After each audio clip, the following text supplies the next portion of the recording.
இப்போ நான் நேராக போய் நான் தான் உங்கள் தங்கச்சி பையன் என்னை ஏற்றுக்கங்கன்னு போய் நின்னா எங்கள் அம்மாவுக்காக தான் என்னை மருமகனா ஏற்றுப்பாரே தவிர தனாவோட புருஷனை கண்டிப்பாக என்னைக்கு ஏற்றுக்க மாட்டார் ஃபாதர். அது எனக்கும் மரியாதையாக இருக்காது, என் காதலுக்கும் மரியாதையாக இருக்காது. எனக்கு நம்பிக்கை இருக்கு, நீங்கள் வேணா பாருங்களேன்.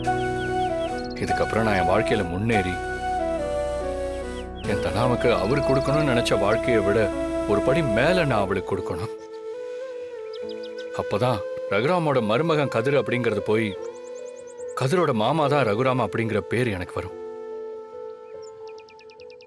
அப்படி ஒரு பேர் எனக்கு வந்ததுக்கு அப்புறம் நான் அவர் முன்னாடி போய் கெத்தா நின்னு சொல்லுவேன், நான் தான் அவர் தங்கச்சி பையன் ஜீவான்னு. சூப்பர்ப்பா, நீ சொல்றதும் சரிதான். லைஃப்ல என்னைக்குமே இன்னாருடைய பையன்னு சொல்லி கிடைக்கிற மரியாதையை விட நம்மளோட அடையாளத்துக்கு கிடைக்கிற மரியாதை தான் ரொம்ப முக்கியம். நீ லைஃப்ல ரொம்ப நல்லா வருவன்னு எனக்கு உன் மேல நம்பிக்கை வந்துருச்சுப்பா. ஃபாதர், நீங்க எனக்காக ஒரு உதவி செய்யணும். என்னன்னு சொல்லுப்பா, செய்யறேன். நான் தான் ரகுராமோட தங்கச்சி பையங்கிற விஷயம் உங்களையும் என்னையும் தவிர வேற யாருக்கும் தெரியக்கூடாது. தயவு செஞ்சு இந்த உண்மையை வேற யார்ட்டையும் சொல்லிடாதீங்க. என் மனைவி தனா கிட்ட கூட நான் இந்த உண்மையை மறைச்சிட்டேன். அவளுக்கும் தெரிய வேண்டாம், நீங்களும் யார்ட்டையும் சொல்ல வேண்டாம். இந்த ஒரு உதவியை மட்டும் நீங்க பண்ணணும் ஃபாதர். சரிப்பா, இந்த விஷயத்த நான் யாருக்கிட்டையும் சொல்ல மாட்டேன். நான் வரேன்ப்பா. சரிங்க ஃபாதர்.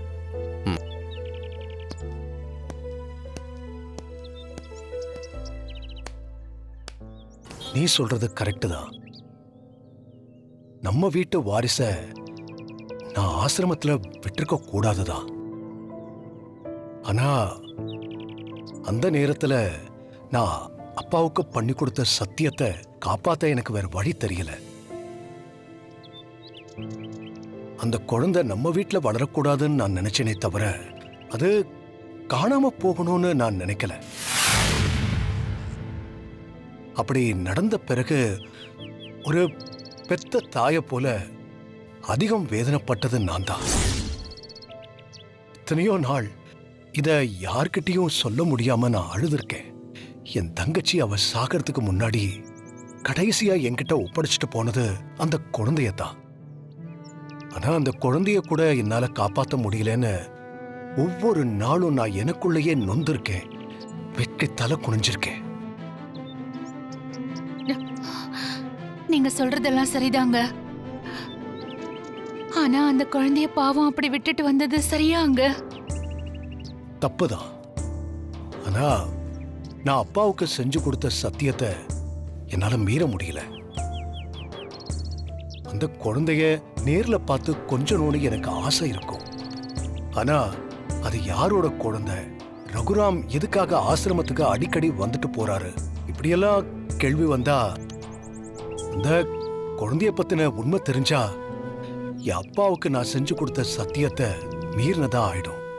அதனாலதான் நான் கொடுத்த வாக்குக்காக என் மனச கல்லாக்கிக்கிட்டு அந்த குழந்தைய பார்க்க நான் திரும்ப போகவே இல்லை. ஆனா அந்த ஃபாதர் பீட்டர் மூலமா அந்த குழந்தைக்கு தேவையான எல்லா உதவிகளையும் நான் செஞ்சு கொடுத்திருந்தேன். ஆனா திடீர்னு ஒரு நாள் குழந்தைய 2 நாளா காணோன்னு எனக்கு தகவல் சொன்னாங்க. நான் ரொம்பவே இடிஞ்சு போயிட்டேன். யார்கிட்ட இதை சொல்லி அடர்துன்னே எனக்கு தெரியல. இருக்கிறதுலயே பெரிய வலி தன்னோட துக்கத்தை இன்னொருத்தர்கிட்ட சொல்லி அட முடியாம இருக்கிறது தான். அந்த வலியிலிருந்து நான் வெளியில வர்றதுக்கு பல வருஷமாச்சு. உன்னை நாங்கள் முதல் தடவை பார்த்ததுலேருந்தே உனக்கு என்னெல்லாம் பண்ணணுமோ அதெல்லாம் பண்ணி தங்குறதுக்கு வீடு சாப்பாடெல்லாம் போட்டு பத்திரமா பார்த்துக்கிட்டோம். நீ கேட்ட ஒரே காரணத்துக்காக உனக்கு 10 லட்ச ரூபாய் கொடுத்தோம். ஆனால் நீ எங்களுக்கு எதுவுமே பண்ணாமல் போறல. சார், என்ன சார் இப்படிலாம் சொல்றீங்க? இத்தனை நாள் அவங்க கூடவே இருந்து உங்களுக்கு என்னால் என்னெல்லாம் பண்ண முடியுமோ அதெல்லாம் செஞ்சுட்டு தானே இருந்தேன். பண்ண, ஆனா அதனால எங்களுக்கு எந்த பலனும் கிடைக்கலையே.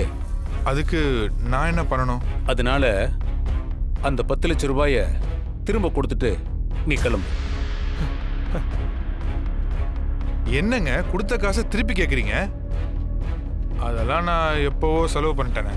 செலவு பண்ணிட்டியா? அப்படி என்ன பண்ண? ஜெயில இருந்தப்ப நிறைய கடன் வாங்கிட்டேன். ஏகப்பட்ட பிரச்சனை. குடும்பம்னு சொல்லிக்க எனக்குன்னு யார் இருக்கா? அது மட்டும் இல்லாமல் வெளியில் வந்து இந்த மாதிரி வாழ்க்கையெல்லாம் நான் வாழ்ந்ததே இல்லை. இந்த கடனெல்லாம் அடைச்சிட்டு அப்படியே பிடிச்ச மாதிரி செலவு பண்ணி நான் சந்தோஷமா இருந்தேன். இப்போ என் கையில் ஒரு பைசா கூட இல்லை. ஓ அப்படியா? ஆமாம். உங்ககிட்ட இல்லாத பணமா? 10 லட்சம். அட முடிங்க சார், போங்க போங்க. உங்ககிட்ட இல்லாத பணமா? 10 லட்சம்.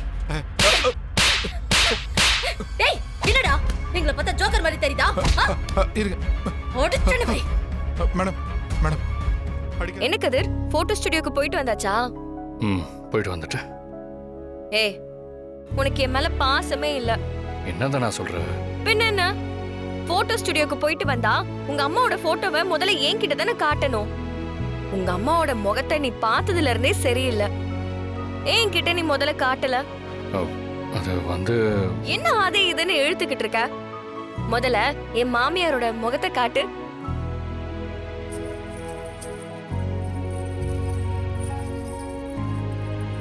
என்ன கதிர், என்னாச்சு? என் மாமியாரோட முகத்தை ஏன் இப்படி பண்ணி வச்சிருக்காங்க? எவ்வளவுதான் கிடைச்சது, நான் என்ன பண்ண முடியும்? இதுக்காகவா அன்னைக்கு அவர் அவ்ளோ பேச்சு பேசினாரு? ஏஐ டெக்னாலஜி அது இதுன்னு சொல்லி முகத்தை கேமரால எடுக்கிறத விட சூப்பரா பண்ணி தரேன்னு சொன்னாரு. இல்லதானா, அது ரொம்ப பழைய போட்டோ இல்லையா? பத்தாவதுக்கு கரையான் வேற அரிச்சிருந்துச்சு. அதனால இவ்வளவுதான் ரெக்கவர் பண்ண முடியும்னு சொல்லிட்டாங்க. அப்ப அம்மாவோட முகம் தெரியல, நான் கொடுத்து வச்சது அவ்வளவுதான். சாரி கதிர், நான் கூட நீ அம்மா முகத்தை பார்த்துட்டியோன்னு நினைச்சேன். எனக்கே ஒரு மாதிரி இருக்கு. உனக்கு வருத்தமா இல்லையா? விடுதானா, என்ன பண்றது? இத்தனை நாள் எங்க அம்மா முகத்தை பார்க்காம தானே இருந்தேன். இப்பவும் அதே மாதிரியே நினைச்சிட்டு போயிடுறேன். இது ஒன்றும் எனக்கு புதுசு இல்லையே. கதிர், ஃபீல் பண்ணாத கதிர். கூடிய சீக்கிரமே உன் அம்மாவோட முகத்தை நீ ஏதோ ஒரு ரூபத்துல கண்டிப்பா பார்க்க தான் போற. இது நடக்குதா இல்லையான்னு மட்டும் நீ பாரு. இது வீடு, நான் உன் புருஷன், இது நம்ம பெட்ரூம் அப்படின்ற எண்ணம் உனக்கு கொஞ்சமாவது இருக்கா? நீ என்ன சொல்ற? அது ஆஹா. ஏம்மா. ஓ சார், ரொமான்ஸ் மூட்ல இருக்கீங்க போல இருக்க. நான் மட்டும் இருந்தா போதுமா? ஐயோ, ஏன்டா அப்படி சலிச்சுக்கிற? பின் என்ன மாயா? இரு. ம்? இங்க பாரு. நம்ம பேசிட்டு இருக்கிறதுக்கும் இந்த நம்பருக்கும் என்ன சம்பந்தம்? இது வெறும் நம்பர் இல்ல, என்னோட எமோஷன். எமோஷனா? என்னடா உளர்ற? எனக்கு புரியல. உளறனா? இது வரைக்கும் இத்தனை கிஸ் நான் உனக்கு கொடுத்திருக்க மாயா?